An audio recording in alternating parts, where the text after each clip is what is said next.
This is Steve Mann and welcome to Paper Classroom. Today we're starting a brand new topic, and that is the topic of fibres. So in this introductory tutorial we're just going to talk about the learning outcomes. Now for fibres there are 6 learning outcomes. Learning outcome number 1 is fibre sources. So where do we get fibres from? Where do fibres actually come from? How are they created? Then we need to know about the different types of fibre. So is a softwood fibre different from a hardwood fibre or a cotton fibre? The third learning outcome is we'll look at the physical and chemical differences between different types of fibre. And the fourth learning outcome is about silviculture. Silviculture is just a posh word really for forestry or forestry management. Fifth learning outcome is we will compare new fibres to recycled fibre and to see how they're different and why, as well as the contamination, how the fibres have changed. And the final learning outcome will be about pulping, or pulping technology, how you get from a whole tree or a flax plant to individual fibres ready for making paper. Okay, let's look at these in a little more detail now. So, fibre sources in plants. Fibres actually start when carbon dioxide and water are combined in a plant catalysed by photosynthesis with light and chlorophyll to produce glucose molecules, which then build up into cellulose molecules, which then build up into fibres. There's an example of glucose molecules building up into what we call microfibrils, which then build up into fibrils, and later they'll become the walls of fibres. There you can see a tree. So some of those walls will build up to form a tree. Other walls will build up to form what we call the bast fibre in a flax plant. And fibres in cotton balls will be different, and fibres in leaves, like you find in the abaca plant, will be different again. Then we'll talk about the types of fibre. And by the types of fibre we're talking about, is it a tree fibre? If so, is it a hardwood or is it a softwood? Is it a recycled fibre, a growing source of valuable fibre these days?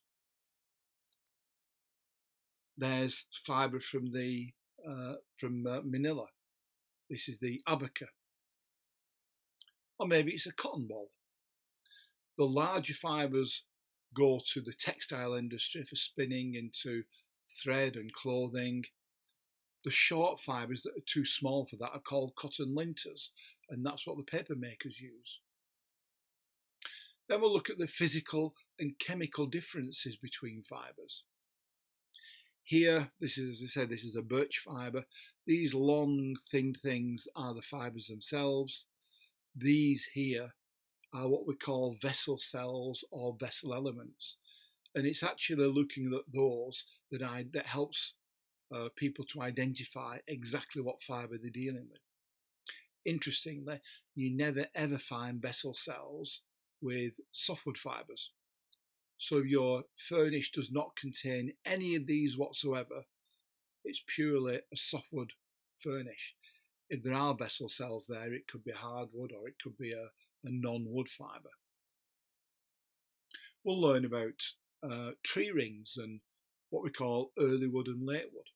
Not just how do the seasons affect the growing of a tree in the UK, but how countries with almost a constant single season, like the north of Canada or the north of Sweden or Finland, being very cold and snowy, how is that fibre different to somewhere like Brazil or Portugal, where it's always warm and wet?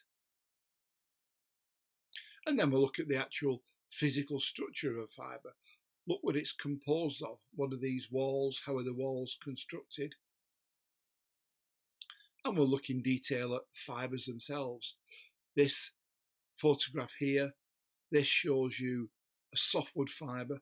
We know it's a softwood fibre because it's got these little window cells or pit cells. This fibre doesn't, so we know it's not a softwood fibre. When we mentioned silviculture, we mentioned forestry management. So we'll look at things like the manipulation of trees to get more productive trees, maybe trees that grow faster or with fewer branches, or bark that falls off more easily, or less lignin, the things that people do to genetically manipulate trees. Now, you can't plant a tree and then wait maybe 90 years to harvest it or 30 years to harvest it. You'll starve to death. So you have to have a program of thinning. You plant more trees than you really need, and then you cut down trees at different stages of their lifetime to provide a continual income. So what things do we do with the thinnings? And then here we can see that different trees grow at different rates in different countries. And depending on the environment, you can get different types of fibre even in the same tree. New versus recycled fibre I always find interesting. One of the things that changes is the flexibility of the fibre. As you can see here, as the fibres become more and more recycled, they get less and less flexible. Because they're stiffer, they're more likely to get broken, so they will also shorten. The way that you disperse fibres is different. You might use this type of pulper for virgin fibres or never used fibres, but you'd use this type of pulper for recycled fibre. You'd also use this type of pulper for recycled fibre. And then we'll also briefly mention the Page equation. And it's a little mathematical, but not very much. And finally, we talk about pulping. Pulping, as I said, is the way of getting from a plant, a whole plant, like a tree, to individual fibres. Now, in the olden days, there were big round spheres that we called kears, and it was a batch process where you filled a kear with fibres and chemicals, turned it around for 12 hours under high temperature and pressure, and then emptied it out. Today, we have these modern continuous processes for producing fibre. So wood chips and chemicals go in the top, and washed fibre comes out of the bottom.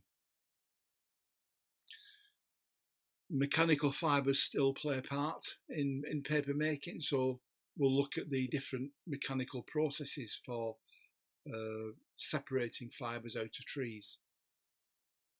And then we've got the so-called craft cycle.